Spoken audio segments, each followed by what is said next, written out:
Hello, everybody. Thank you so much for joining us today. I'm so thrilled to see so many of you ready to dive in head first to serve our students and prepare our courses for fall 2021. I'm Dr. Kay Sweetser, and I'm the director of the Glenn M. Broom Center for Professional Development in Public Relations, which is at San Diego State University. Today's webinar is a now two-year partnership with AEJMC's Minorities and Communities Division, as well as the Public Relations Division. I am grateful for this continued collaboration because it allows us to draw from our strengths and the resources to share ideas about how we can increase representation in the classroom to promote diversity. So thank you to MAC and to PRD for being a part of today. You should see an ASL interpreter on the screen. And so if you would like to use that feature of the webinar today, please do pin or spotlight the video. Now, before we jump into things, I'd like to take this opportunity to honor the land on which SDSU was built. In doing so, I will share with you our land acknowledgement to help us honor the people of the Kumeyaay. For millennia, the Kumeyaay people have been a part of this land. This land has nourished, healed, protected, and embraced them for many generations in a relationship of balance and harmony. As members of the San Diego State community, we acknowledge this legacy. We promote this balance and harmony. We find inspiration from this land, the land of the Kumeyaay. Now, although we are not physically present at SDSU's campus today, it remains necessary for us to show honor and respect toward the Kumeyaay people and their land. Now, let me walk you a little bit through today. I am going to toss into chat a couple of different ways that you can interact. We're going to encourage you to share your outtakes from today on social media. We'd love for you to use the hashtag #ScrubTheSyllabus or to tag at Broom Center, at MAC AEJMC, at AEJMC_PRD, and to join in our conversation here. Our panel starts as a moderated conversation, and then it's going to open up to Q&A. So that we can cover as many topics as possible. We're not going to spend a lot of time introducing each of the panelists, but I encourage you to look at the speakers program, which I am going to tweet out on Twitter just as soon as I finish talking here. And I'll put the link to that in the chat for everybody too. And so as you have questions, type them in that Q&A box, and you can also ask anonymously if you'd like to. For those of you who joined us last year, you know how packed full of resources, tips, assignments, and all-out actionable help this webinar provided to us last year. And we are upping our game. Whether you're a graduate teaching assistant or a full professor or an administrator, you are going to find value here today. And to be honest, it's events like these that allow that safe space for us to understand how people like me, an ally, can do right by my students. And so I'm really glad to see you here today. There's no doubt that our center's namesake, Dr. Glenn Broom, is with us in spirit today, pushing us forward to take an active stand from our positions, from the podium, to use that change-making power for good to help our students. So moderating the conversation today, we have Dr. Ellis. She is an educator, a DEI guide extraordinaire, the president of the Prsa Foundation's Board of Trustees. And Dr. Ellis is going to be chatting with Dr. Nathian Shae Rodriguez, Dr. Nate, as we call him at SDSU. He was just promoted to associate professor at SDSU. We have Dr. Erica Ciszek, an assistant professor at Moody College of Communication at UT Austin. We have Dr. Tia Tyree. She is a professor at the renowned HBCU, Howard University. And for that student perspective, which I know so many of you are very interested in hearing about, we have Totyana Simien, who graduated in the class of 2021. She is now working in biotech PR. And so with that, I'll toss it over to Dr. Ellis. Awesome. Thank you so much, Dr. K, for hosting us today and for having this phenomenal conversation. Thank you all for being here. This is, as she said, a very important conversation that we're excited to have. And so I definitely want to thank you for inviting me as moderator today. So welcome everyone to Scrub the Syllabus. This is an opportunity for educators to prioritize the diversity experience in their classroom just in time for a new academic year. As Dr. K said, this webinar is presented in partnership with the Glenn M. Broom Center for Professional Development and Public Relations and AEJMC's Minority and Communication Division and the Public Relations Division. Also, she let you know who I am. I'm Dr. Ellis. I serve as the president of the Prsa Foundation. I'm sure many of you are familiar with the foundation. We have a mission of diversity and inclusion in helping more students get into the industry by way of scholarships and awards. Our parent organization, if you will, is the Public Relations Society of America. And I'm so grateful to be the new president of the foundation. I will be guiding today's conversation, not only as a president of the foundation, but also as assistant professor of public relations at Lipscomb University in Nashville, Tennessee, and also as a DEI practitioner.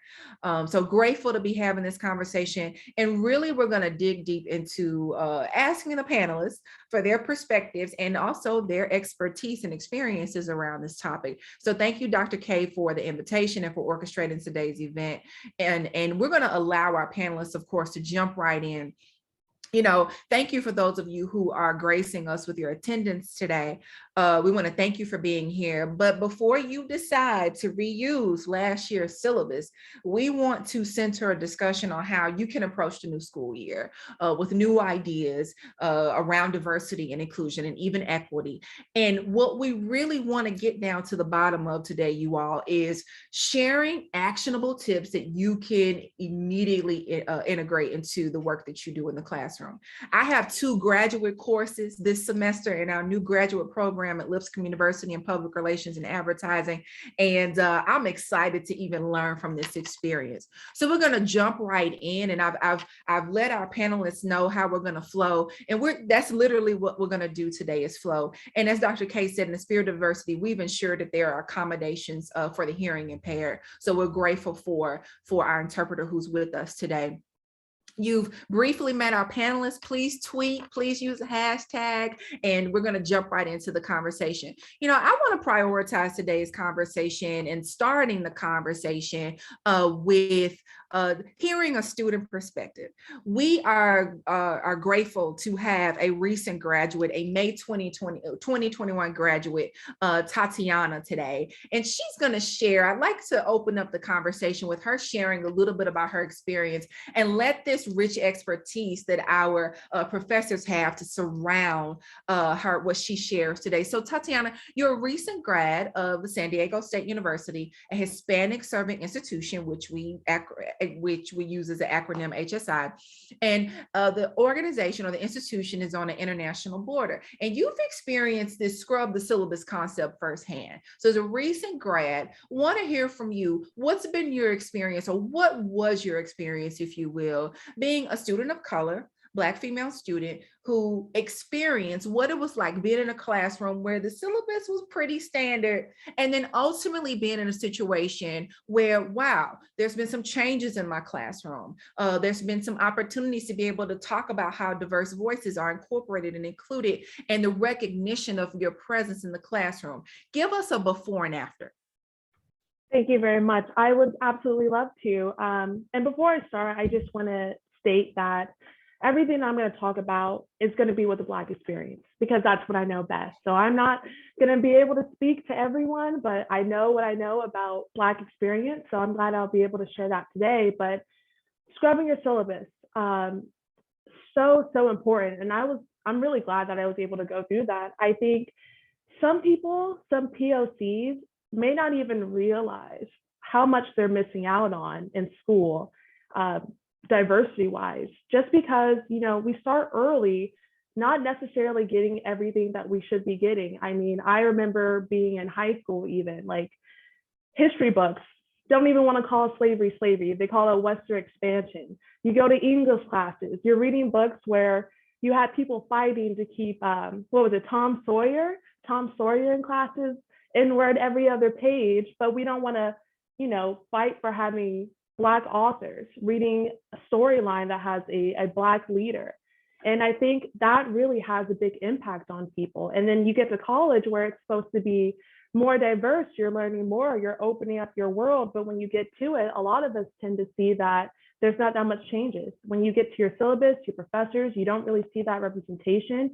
You don't have those sources that are outside of your little bubble. I had the opportunity to have Dr. Sweetser as professor for 2 different years, and she was actually the one who really started implementing the whole Scrub Your Syllabus. And before in PR classes, you know, I loved it. We had amazing clients, San Diego Humane Society. I got to have a client that was a national museum, all amazing. But when Dr. Sweetser implemented that Scrub Your Syllabus, I was actually able to get in contact with a man named by Troy Blackwell, someone who was actually working to progress things for POCs. And that was the first time that I really realized, like, wow, I was missing out. I mean, I've had all these different experiences where I thought that, like, hey, this was pretty great, but now I'm actually able to work with someone that I see myself in, someone that I can actually get behind. And it's wonderful. You have these reading lists of people of color. You have a professor who is actually going out of your way for once to bring that representation. And it's so needed, honestly. You may not realize it, but seeing yourself having that representation makes a dramatic change for your students of color, because, I mean, they're a minority group, especially in PR. PR does not have the representation that it should for POCs. And when you start early in the classrooms, showing people that, hey, there is this opportunity, there is this need from this marginalized group to have more of this in there, more representation in your syllabus, the way that you speak to students, going out of your way to get that feedback from them, their thoughts, it holds a lot of weight. So going through that process, seeing all of that, a student, I can definitely attest that it does really hold significant impact. Awesome. And so we're opening up this conversation with a student perspective and setting the tone for a phenomenal, you know, way we can start to learn from one another, because we hear from a recent grad directly. I want to stay on San Diego State's campus and toss the next question to Dr. Nate. Dr. Nate, you have been involved directly with the work that Totyana is speaking of, and your faculty starting to realize how important it is to scrub the syllabus. And you recently wrote a chapter in a book for AEJMC's masterclass that focuses on race within the framework of intersectionality. So I'm curious about why that approach has been not only important to you personally, but of course professionally as well. You even have this really phenomenal podcast where you dig into the intricacies of intersectionality. And Erica touched on, in kind of her personal share, some ways in which intersectionality can be a part of the student experience. Share that approach with us briefly, and why it's important to maybe take that approach to how you interact with students. Yeah, I have no choice.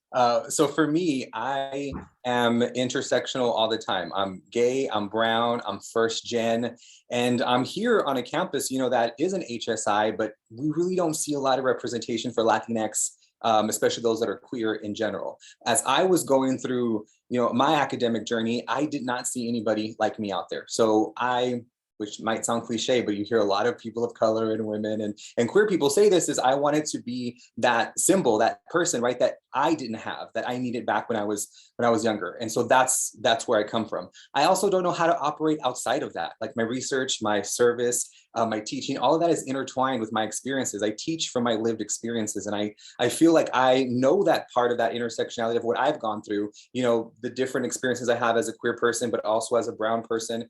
And so for me, I want my students to be able to see themselves not only in me, but always also see themselves in my pedagogical approaches, which is why I integrate a lot of pop culture into that and meet them where they're at. What are you watching? What kind of shows are you looking at? Maybe what kind of podcasts are you listening to? And use those things as a way to help supplement the different types of theories that we have in mass communication and journalism. I think a lot of times when people who don't belong to a minority group, you know, traditionally marginalized population, they sometimes think, oh, but that's somewhere over here. It doesn't really connect back to what we're doing in kind of mainstream public relation theories or advertising or whatever. And I'm like, no, that's not the case. You're crafting different types of content, media, public relations, whatever that might be, for an audience, right, that is intersectional. And because of that, you need to know that approach and where you're coming from. So for me, it's very important to be that representation, but also so that students feel comfortable in my class, they see themselves, and they know that it's just as important for you to talk about a show like Pose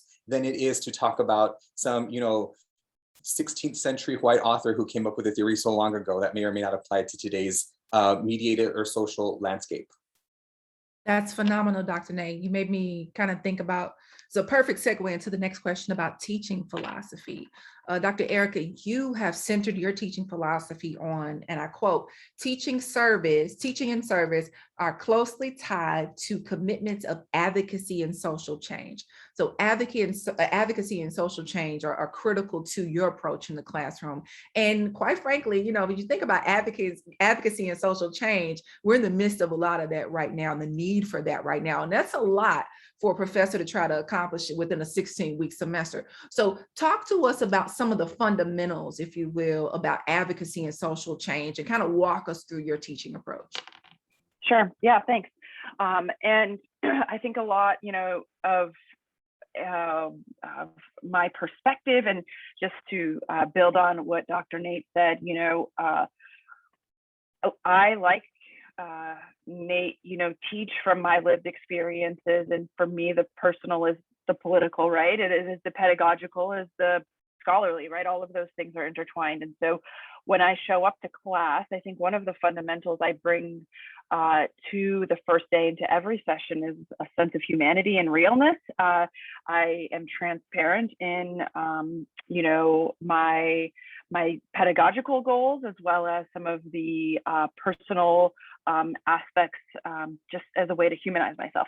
But your question sort of is in regards to pedagogy and activism and social change, right? And how do we mesh that? And I think, you know, for me, I took this on prior to like it being trendy in corporations. I think, you know, this is something I've been thinking about and doing for many years, because as a practitioner prior to being in academia, I got really burnt out really quickly, right? I didn't see myself in the work I was doing in advertising and public relations professionally, right? I didn't care about the work in the ways that I care about pedagogy, in the ways I care about research.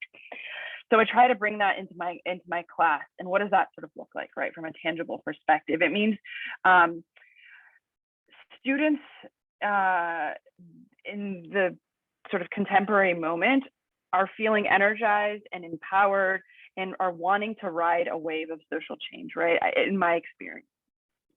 So I try to provide tools to teach them skills for public relations, whether they're strategic or tactical skills, but I allow them to do so in a space that allows for advancing social change topics or areas that might be of interest to them. So I've got an assignment where they work in small groups, where they have to utilize their persuasive communication skills that they've learned in their public relations or advertising classes, but to move the needle on an issue that is of interest to their groups.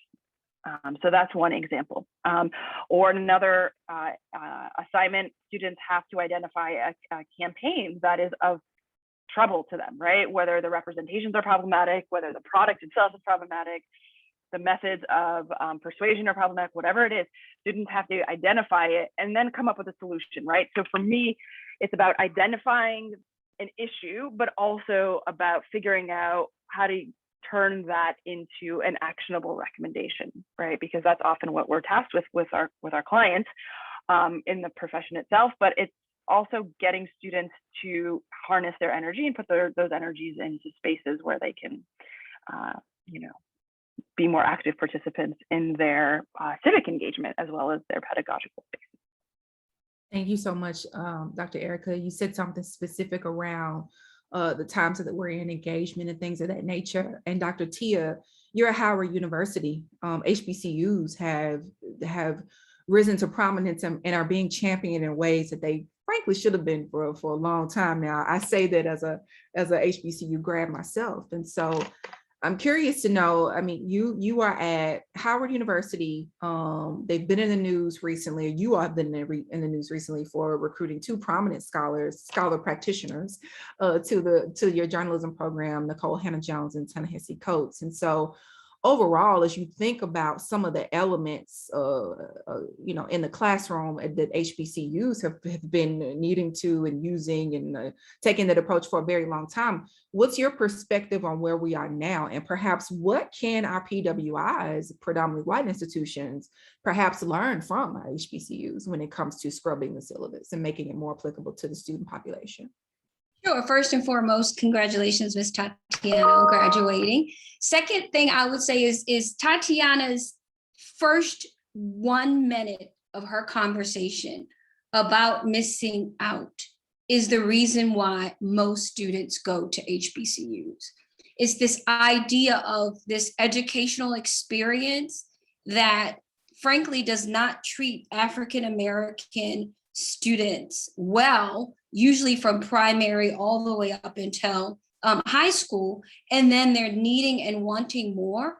And if they're not feeling that from their educational system, they might be feeling that emotionally or spiritually or culturally, and all of that comes in, and then you come to a place which is an HBCU that allows the ability for students to thrive, their ability to be engulfed in their culture, to be centered, not just by themselves, but with their community, in a place where you expect to have examples that are reflective of you. You expect events to be reflective of you. You expect everything around you to celebrate you.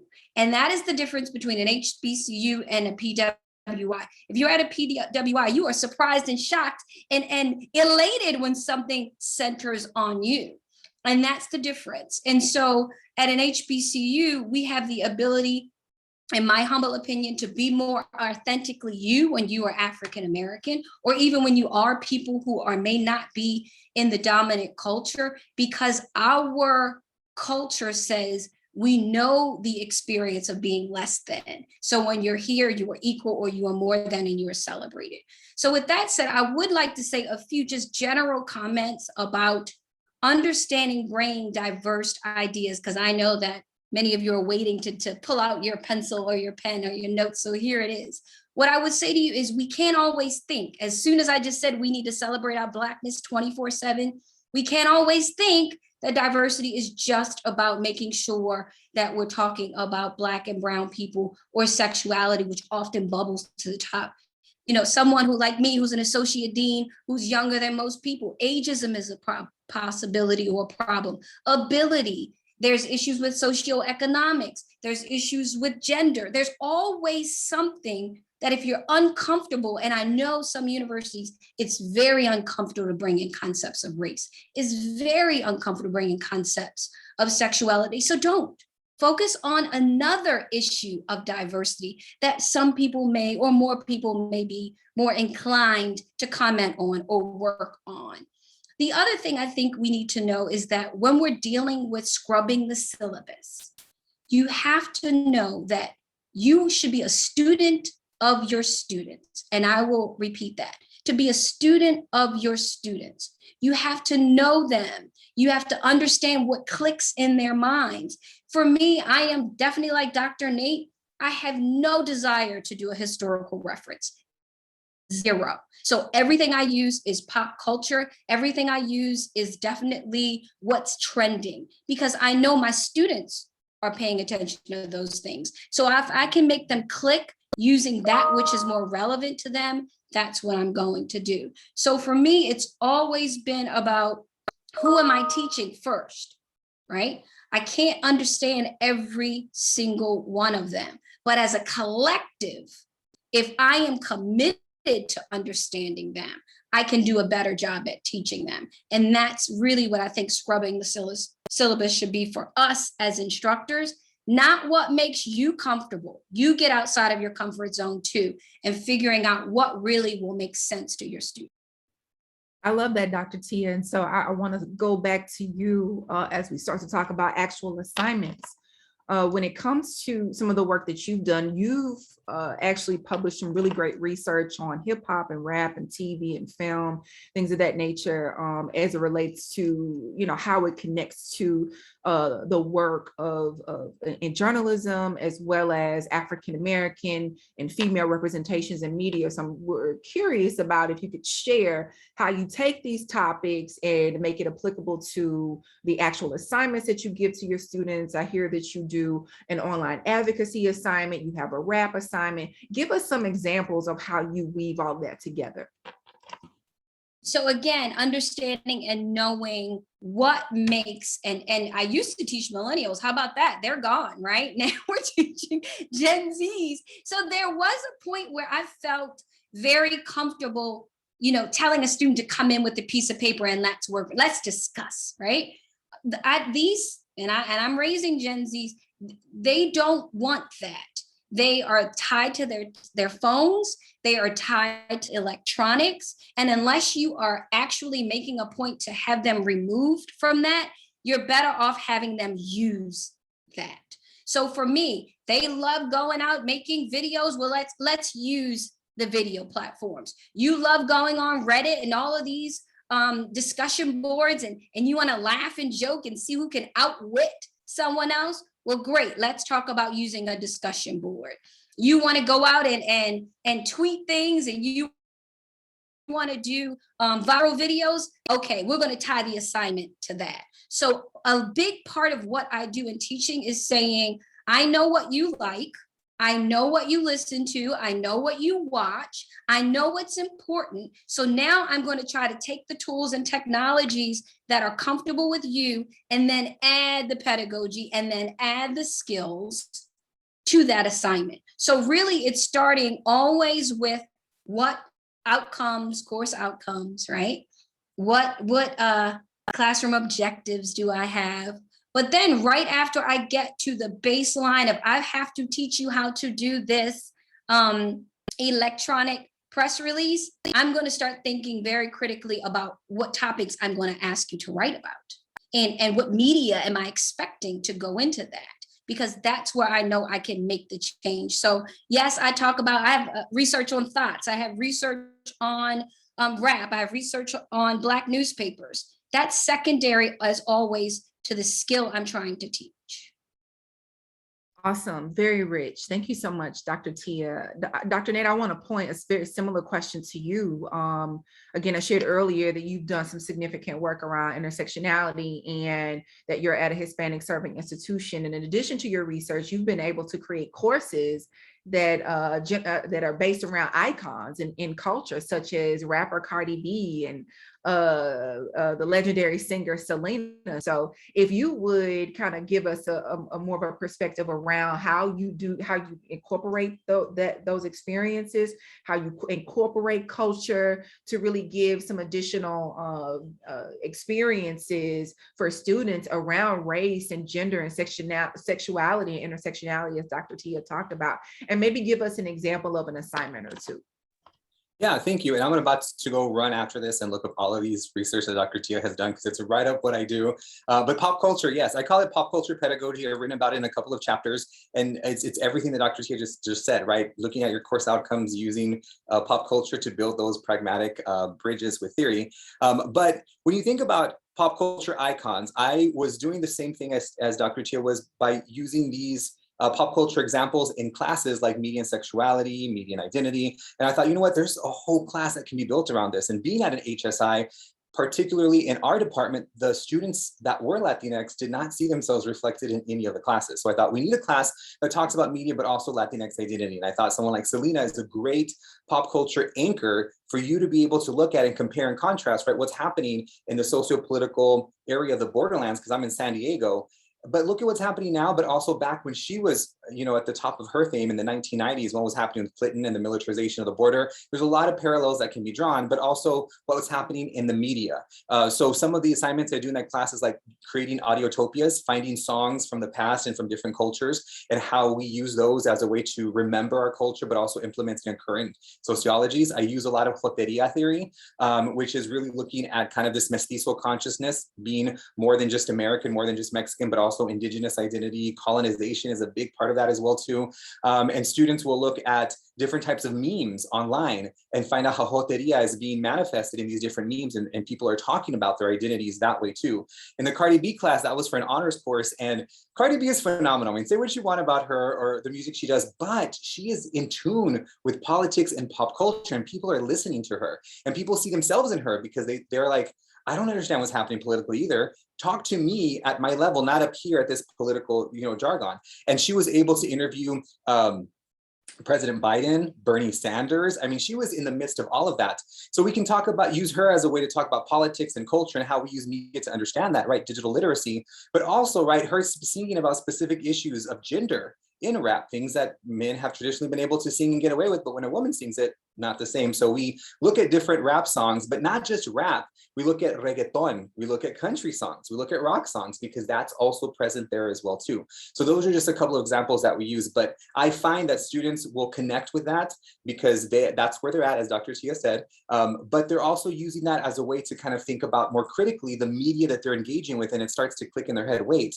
this really is that theory put to use. It's not just kind of this abstract thing that you're trying to memorize for a test. You're actually employing it in everyday instances, and the students see that. Awesome. Thank you, Dr. Nate. I want to take your class.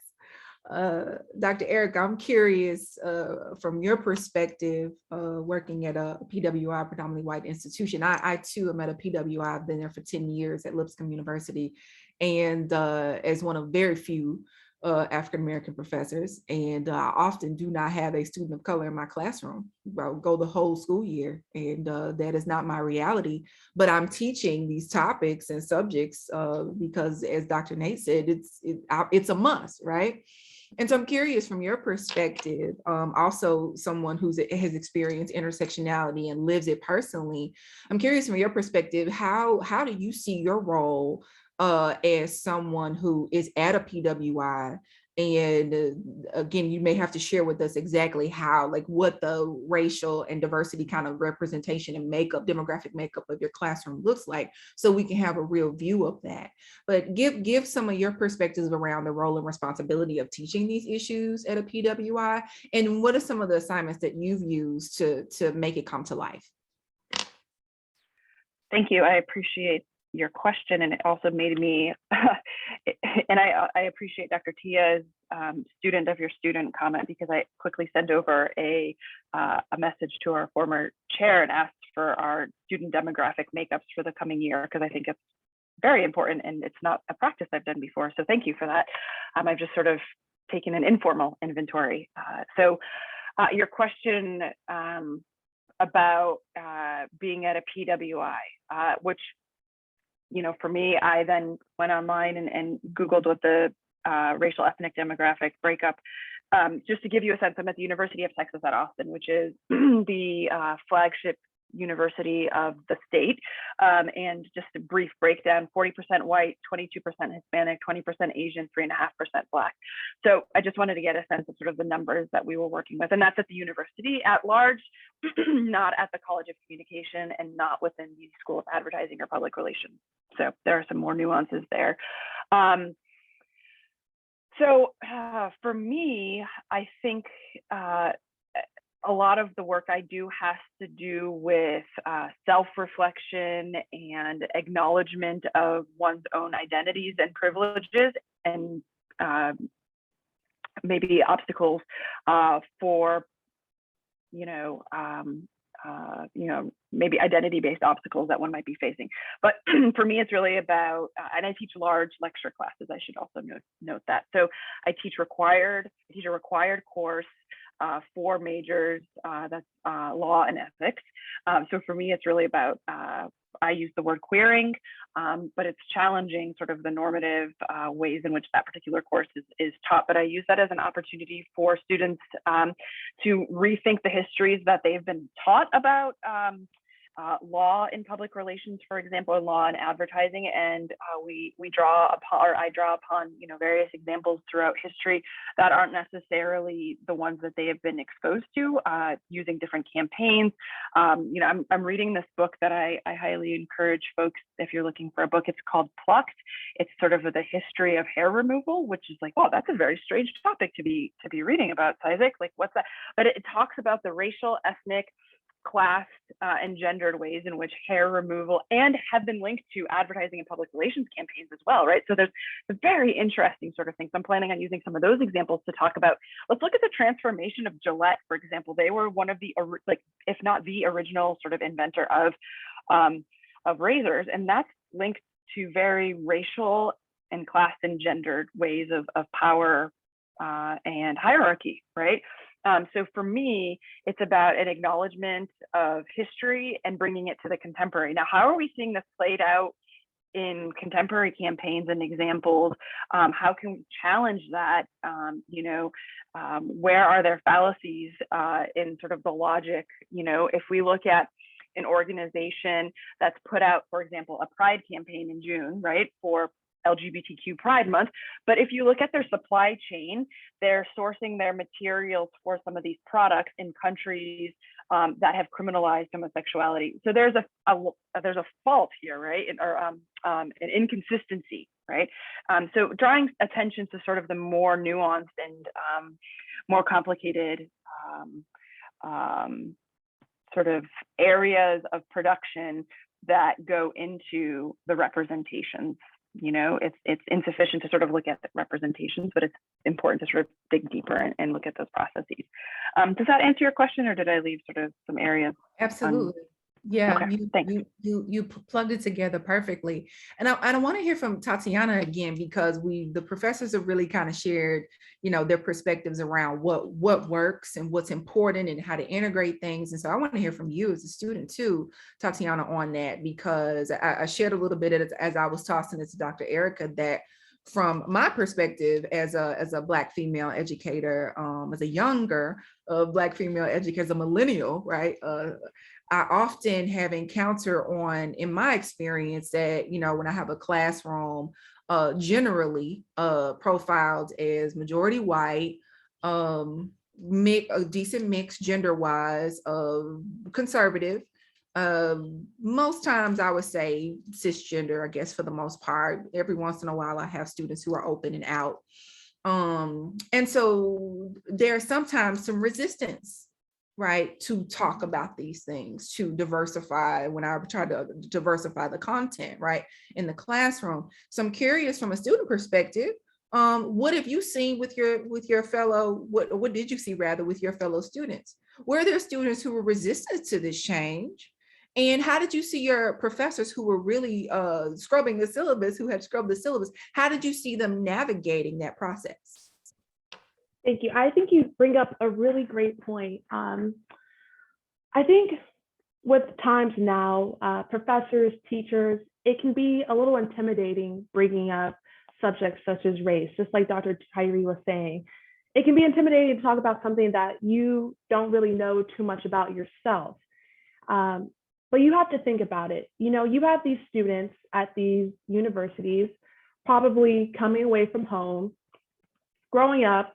They go to these schools, these PWIs, where they don't have that representation. They don't see themselves. They feel like they have to keep to themselves. But one thing they do have is maybe that home life, where they're actually able to go back home. They get to put away the code switching, take off the mask, and be comfortable in themselves.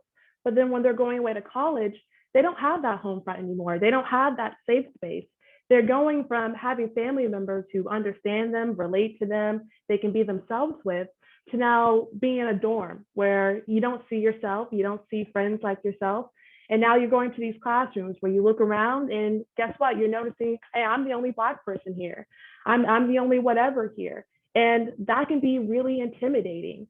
And I feel like it's a professor's responsibility to acknowledge that, realize that, and start conversations that is going to build a safer, a more comfortable environment for these marginalized groups.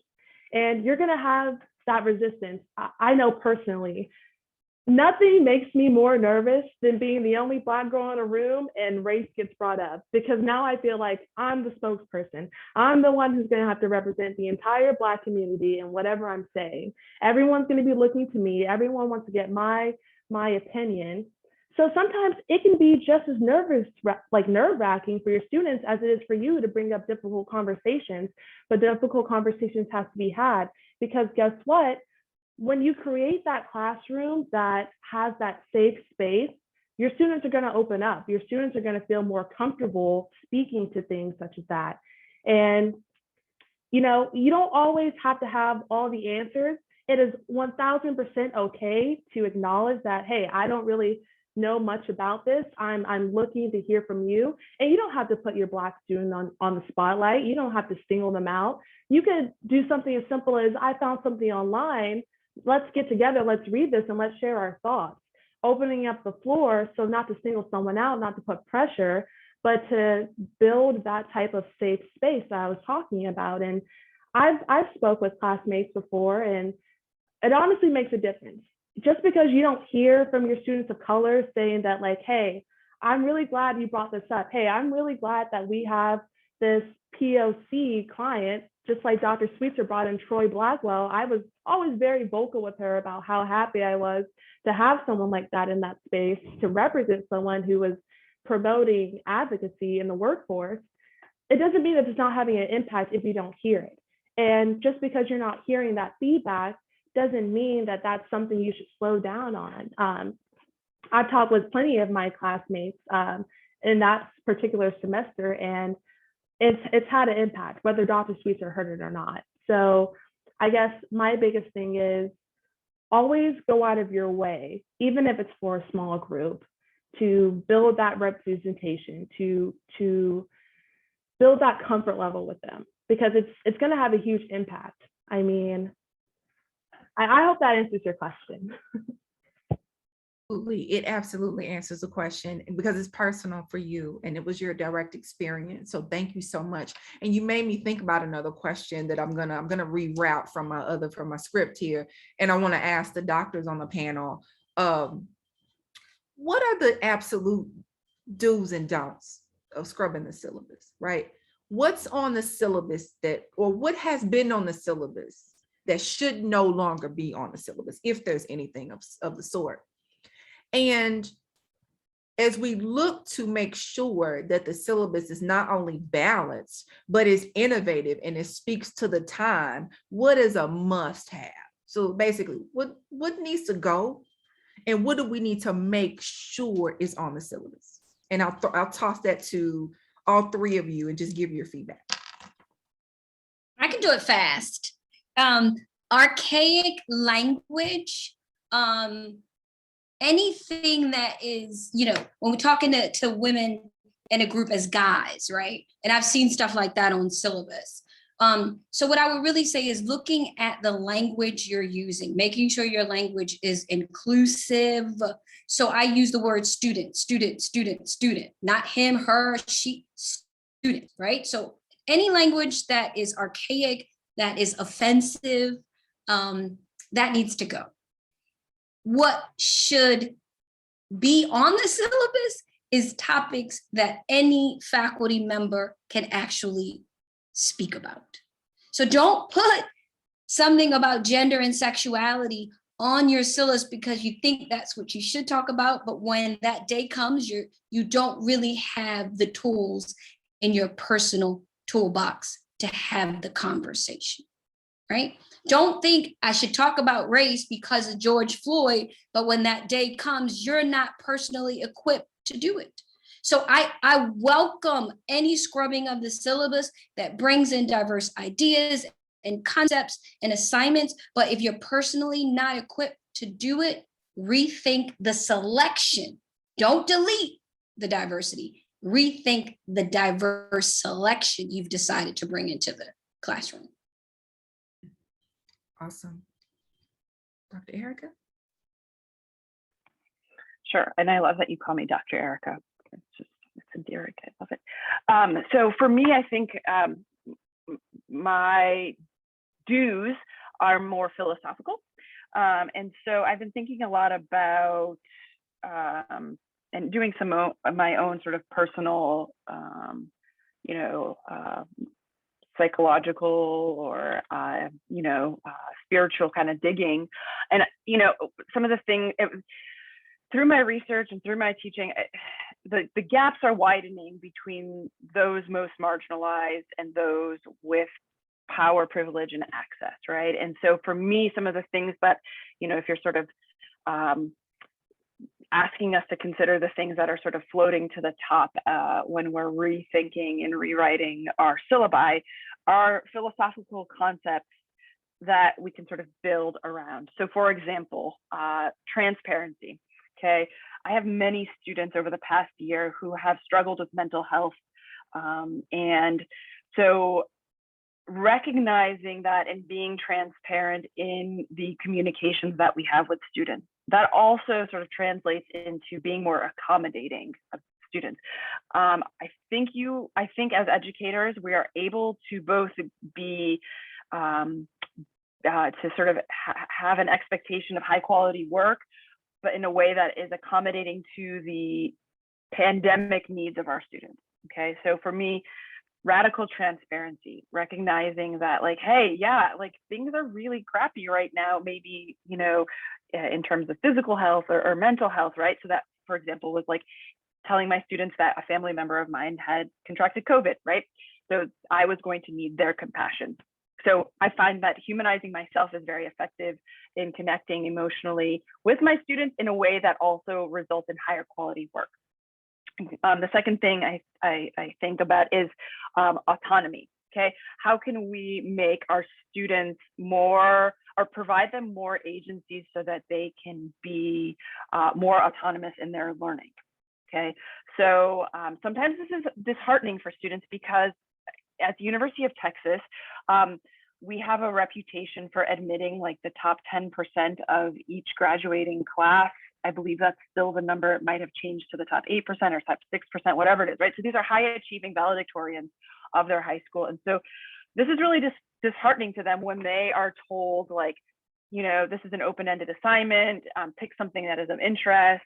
Like the autonomy is really like frustrating for them. So building failure into my syllabus has been sort of a key part, right? Low stakes assignments where they can fail along the way to that final assignment where they have failed so many times throughout the semester and the stakes have been so low that it's okay. That's like, they've come to be okay with that failure because it is so part of the creative and strategic process of our fields, right? So those are my sort of musings on that. Awesome. Thank you so much. Dr. Nate. I love that. Failure. We never talk about failure. Dr. Erica's amazing. Dr. Tia is amazing. This whole panel is amazing. Anyway, yes, syllabus. I love it all about, being purposeful. That's important. Decentering whiteness, privilege, power, including intersectional examples. You don't have to do it on your own. You can also ask for speakers to come. The Broom Center has a speakers bureau that you can also look at and contact for different things, while being aware, right, that a lot of this cultural labor does fall on traditionally marginalized populations. So, maybe have something to trade with them, whatever that might be. Maybe also ask if you can speak in my class, but I'll speak in yours, right? That way there's some time balance there happening. I think also one of the things that I like to include is resources, right? Resources on campus. We often don't know the resources that we have on a campus until we start looking for them or a student needs them. And so what I found is when I got here to San Diego State University, I started looking for every single resource we have, everything we needed.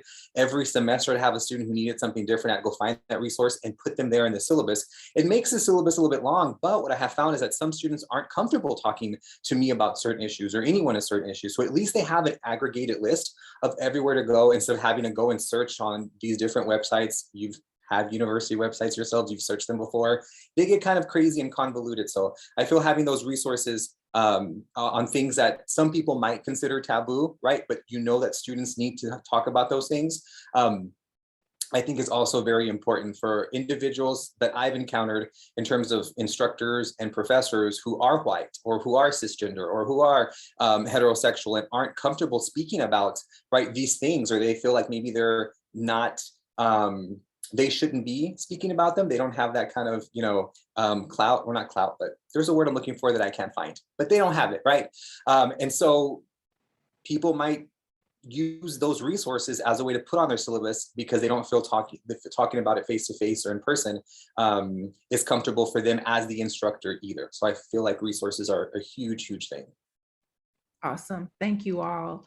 We're going to go to some questions. Don't know if we've had any big questions in the Q&A or in the chat section, but we'll do some questions now. For those of you who have questions, go ahead and type them in the chat.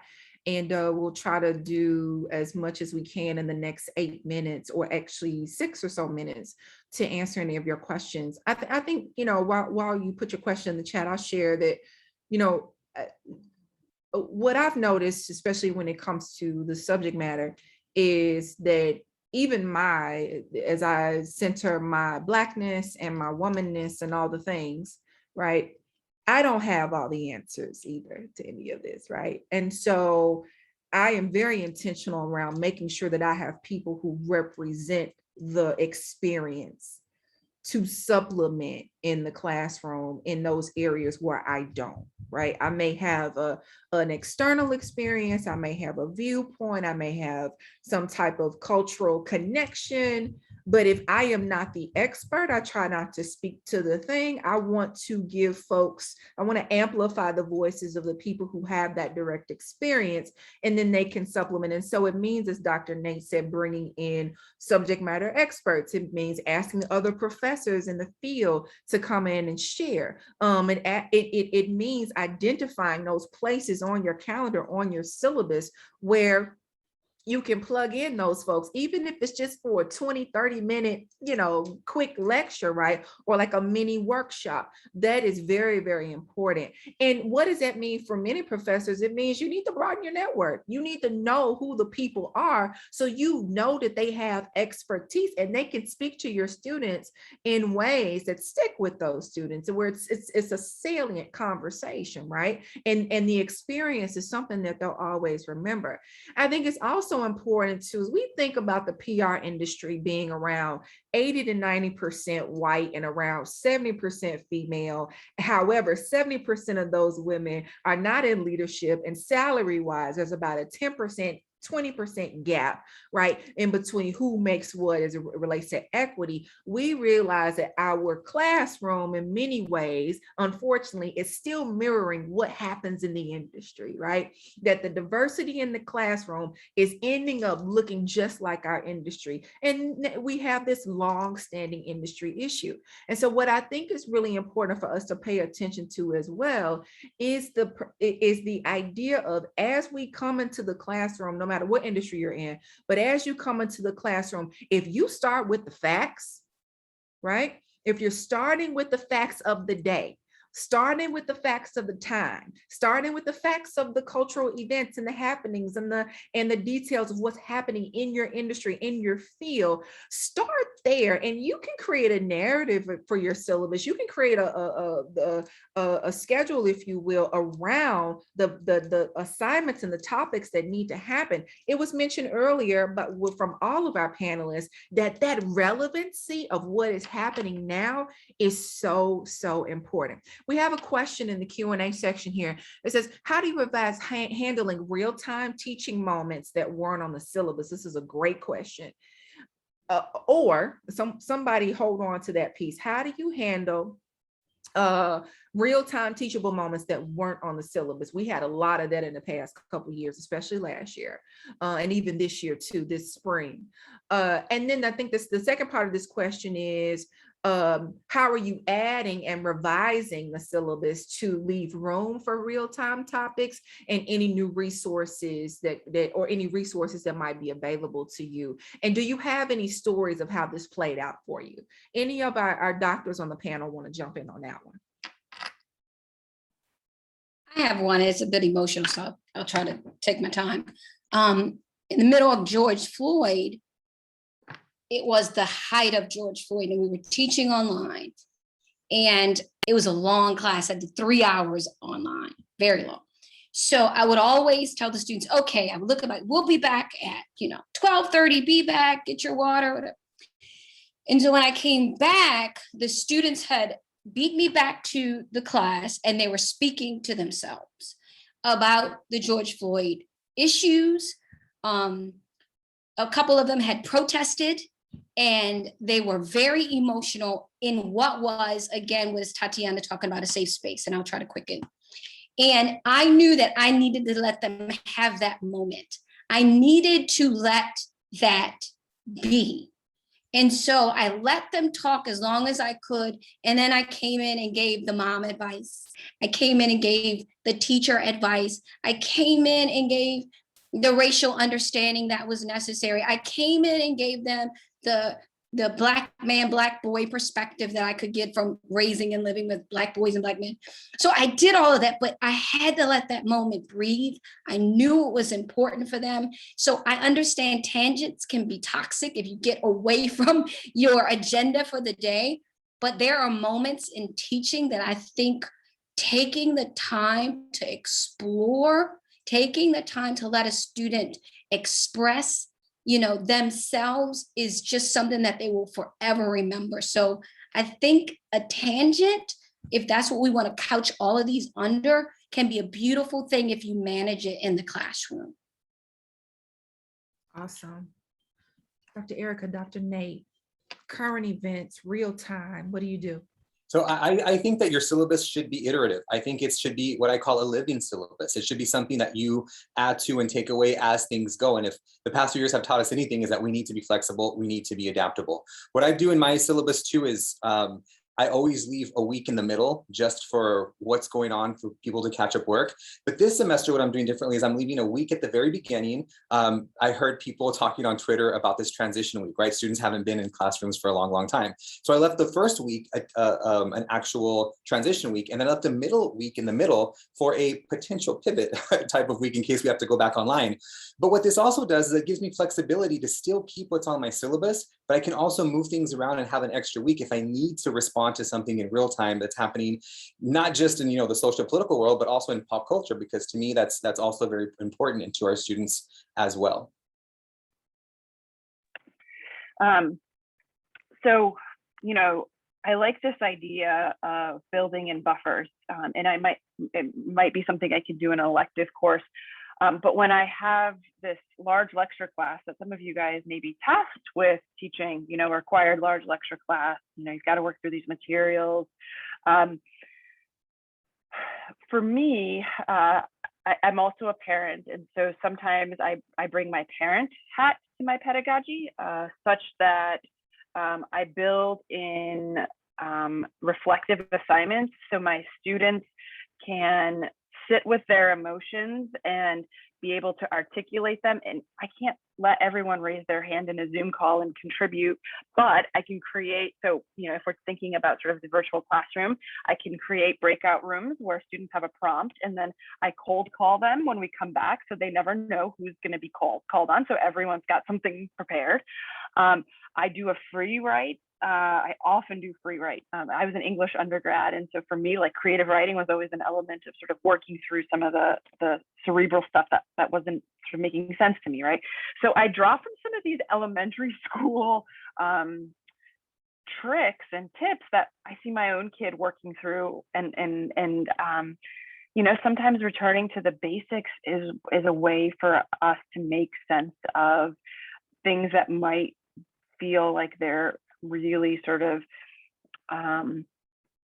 giving us turmoil in the contemporary moment.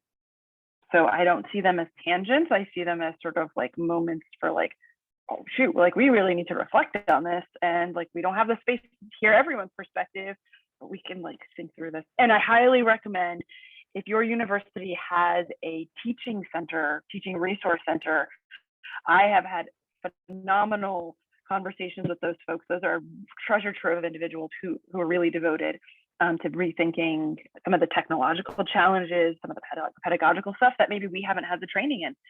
Because I know I never had a class in how to be a professor, right? Or how to teach. It was all about research.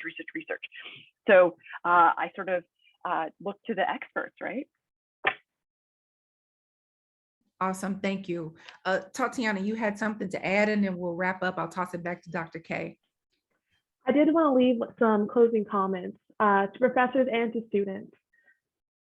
The panelists are absolutely right. If you're unsure on how to approach something, you have resources. You have your colleagues, you have experts you can bring in, you have the web, you have everything to your advantage, to your access. But you also have to think, at the end of the day, who are you creating your syllabus for? If you really want to know how to create a more inclusive, more diverse syllabus, ask the students for whom you're making it towards, who you're tailoring it to. Ask them, what sort of topics are of passion to you, are of interest of you? What do you think I could maybe implement in my next semester to create more of this inclusive, this safe space? Your students are there, they're going to give you their feedback, but you have to ask them for it. Students, don't be afraid to let a professor know, and you don't have to wait for them to reach out to you. I reached out to Dr. Sweetser after having her 481 class, expressing to her how I really wanted to see more diversity in her lectures. I sent a huge email saying how important it was, how much it would mean to me, and guess what? She used that and she applied that to her next semester. I reached out to our director, our JMS director, stating, you know, the lack of representation in the PR industry and how important it was for me to be vocal within our school and to try to help out. And guess what? I got on the DEI committee. It's sometimes stepping out of your comfort zone and expressing what exactly you're going to need to progress further at your university. And it doesn't matter if no one's listening to you, it's your voice. No one's going to be able to silence your voice. And as long as you're using it to help you, to help others, that's going to take you far in life. So I just wanted to leave with those comments. Awesome. That was a phenomenal ad, Totyana. I want to thank you all for being here today in a phenomenal way for us to wrap up, going out on the note with a student wrapping up with us. You know, you all, you know, as we think about this, communication makes the world go around. If there was no such thing, we wouldn't be here today, and we wouldn't have these phenomenal jobs and opportunities and vocations. So there is nothing related to current events. There's nothing related to historical iterances and occasions and occurrences that we can't connect to the topic of diversity and even inclusion and even equity, right? So I hope that we are seeing the relevance of this work. I hope that we're seeing the importance of it. Not only that, the urgency of it, right? So thank you all for being here today. Thank you to Totyana, to Dr. Tia Tyree, to Dr. Erica Ciszek, and to Dr. Nate Rodriguez. And I'm going to toss it back to Dr. K. Sweetser. Thank you all. Amazing. I have chicken skin. I could go and listen to this for hours more. I'm sure you guys could as well. I appreciate these humans who were on this panel so much, because I feel like I have gained from them very actionable things that I can incorporate into my syllabus. I definitely understand that this is a fight worth moving myself outside of my own comfort zone, and it is a fight worth taking on as I try to get more comfortable with this. And I hear Totyana's comments about how important it is to have that representation. She said it's our responsibility. I mean, you can't get any more clear than that. So very much appreciate all of my colleagues here, as well as, of course, Totyana, for reminding us of the importance of it and then telling us how to do it. I'm going to drop a couple of things really quickly into the chat as we finish up here. Special thanks to our moderator, Dr. Ariel, who has now started a new trend of Dr. First Name. She led an insightful conversation here today with our amazing panelists. If you want to connect with the panelists, because I know we all do, you don't have to stand them. That's a phrase I learned from Dr. Nate, actually. You can head over to the link there in the chat and connect with them in any way that you like. Download the speakers bureau, the speakers bios, etc. Like any PR event, we want to know how well we did. And so there is a survey that when you close out your webinar today, we'd love it if you would take it and just take 4 minutes to tell us what you thought of today. And I also put it in the chat for you as well. You know, the Broom Center is here to invest in you and invest in your students. If you need diverse speakers, then don't forget about that Broom Speakers Bureau that Dr. Nate was talking about. If you're teaching a graduate class and you want to incorporate readings from Black mass communication scholars, then don't forget about our database where you can search on theory, topic, method, you name it. And we are always accepting more journal articles to put in there if you have something that fits the criteria. We believe in action at the Broom Center. And so if you have ideas on actions that we can take, then hit me up. We're all in. You are an investment that is worth making, and we are ready to support you. So thank you so much for joining us today. Thank you to the Minorities and Communication Division and the PRD division for AEJ. And I can't wait till we do version 3. Thank you guys very much. Take care.